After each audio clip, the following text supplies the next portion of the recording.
Okay, let's get into the good stuff. So now we're going to talk about three economic concepts that have amazing both social emotional learning and personal finance applications within the classroom.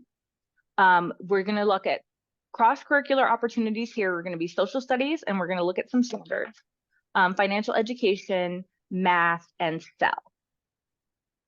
And I would really just note, if to classroom educators in here, our approach that I kind of looked at earlier with the Venn diagram, that is by design. We are teacher centered. Like I said, my background is a classroom educator. The last thing I want to do is put something else on your plate. You have enough to do, and FEPPP is not trying to add more. So all of these resources that I am showing you in these cross-curricular opportunities are really aimed at trying to make it as easy as possible for educators to integrate these things. We know good teachers are already doing this. So hopefully that really comes through in the resources that we share with you. Okay, so first I want to talk about the idea of scarcity and allocation. Which you may be familiar with, but just a brief definition. We know that resources are limited.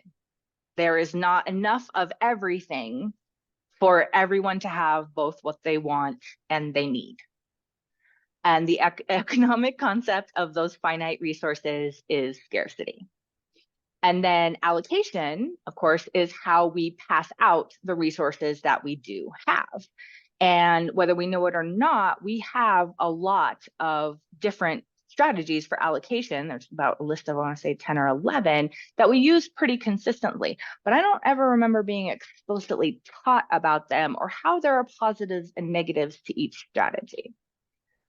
Within a classroom, I think time is the perfect example of this, or attention, right? Our time in a classroom is limited. We cannot do everything we want. How do we allocate our time? Or in another context, how does a teacher allocate the limited attention that he or she has to a class of 30, right? As we dig into this, we do have Washington's financial education standards. By the way, we have amazing K-12 Washington financial education standards. This is not a standards PD, so we're not going to jump a ton into those, but we are going to be living today in the spending and saving and financial decision-making space. So the lessons I'm about to share with you are going to connect to those two competencies. And if anyone has any questions about Washington's financial education standards, we're pretty expert in that. We'll be happy to share some info with you later. And then I want to touch on the economics standards that we're going to be focusing on through these next couple of resources as well. So we know within the social studies standards, there's 5 kind of domains. Within economics, we're really looking at your E1 standards, understanding that people have to make choices between wants and needs and evaluating the outcomes of those choices. I normally don't read things on the screen. That's part of my presentation style. I try to respect that everyone's a fluent reader. But because of the size of this and with these PDs, I never know exactly where anyone is joining me from. I'm going to read a couple of these just so you could see. I mean, they do a great job in social studies of framing their sample questions as, your learning objectives. But we're really into 3.1 and 3.2, identifying the cost and benefits of individual choices. Those two really those two standards follow all the way to 4th and 5th grade as well. Adding on towards 5th grade, explaining how people make choices between wants and needs, so extending it out to that part. And then when the lower elementary, we're really talking about actually explicitly defining scarcity in 2nd grade, which I love, and how America needs an how it necessitates decision making. And then in 1st grade, looking at how and why our families make choices between wants and needs, and again, starting to evaluate the outcomes of choices. So we're seeing a lot of the same words repeating here: costs, benefits, positives and negative incentives, decision making, evaluating outcomes, choices. So I really hope you are seeing already a connection to social emotional learning and those self-management standards within this as well. Okay, so now we're to the good stuff. We're to the lessons. Just a note, as I mentioned, this PowerPoint will be made available to you.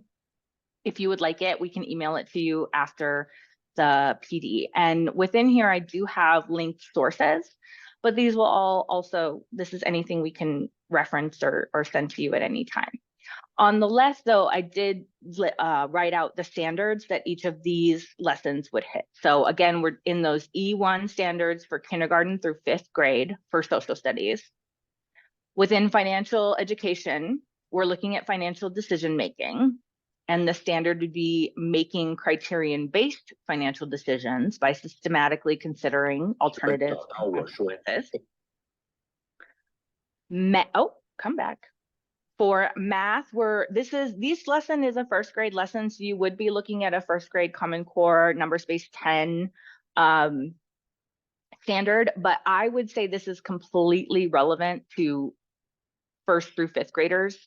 I would absolutely advocate, I would do this lesson with my 7th graders if I was still in the classroom, to be honest, because it's just not a topic that we talk about enough, that resources are scarce.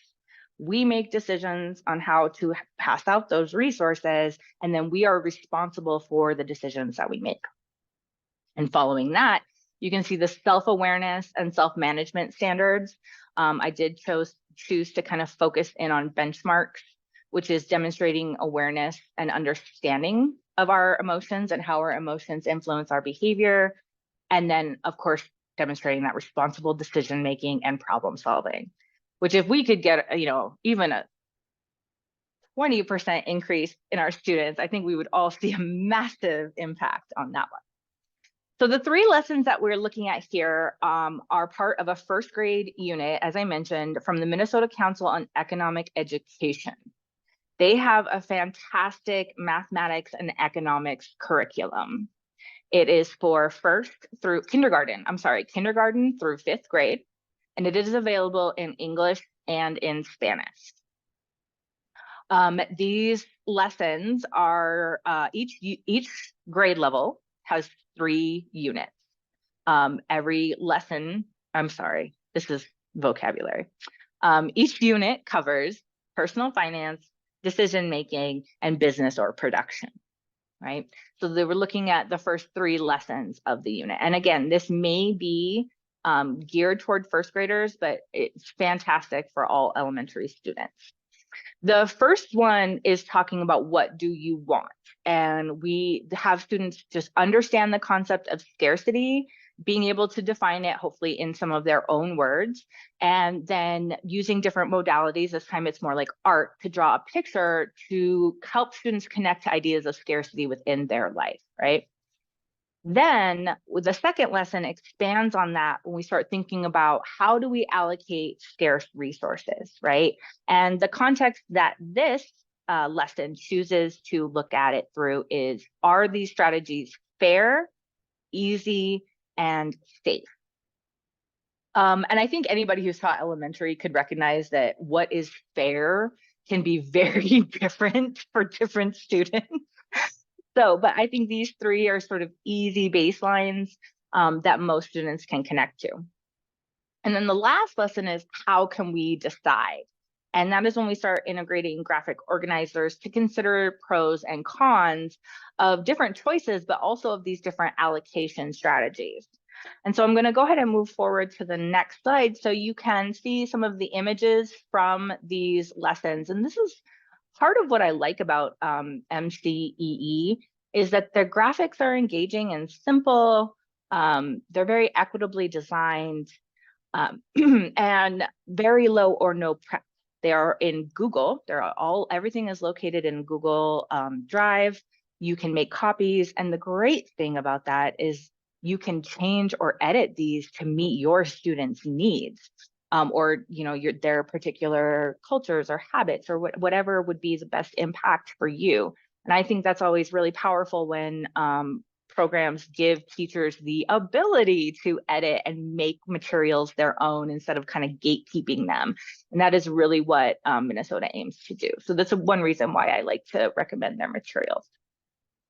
So the allocation strategies that I was talking about, we have person in charge decides, contest or competition, first come, first serve, force, lottery, majority rule, personal characteristics, and everyone shares equally. And when you really think about it, I had never seen these all laid out like this before I had reviewed this lesson. And when you really think about it, you're like, wow, even as an adult, we're still making all of our allocation strategies through our allocation decisions through these same strategies. But when you think about it, there's different contexts when each one could be safe, easy, and fair. So I think this opens up, I hope you can see this opens up a real discussion rich activity for some of the older students as well, and really just has kids thinking about how they choose to distribute the resources they have. So that's the first set of lessons that I am recommending on scarcity.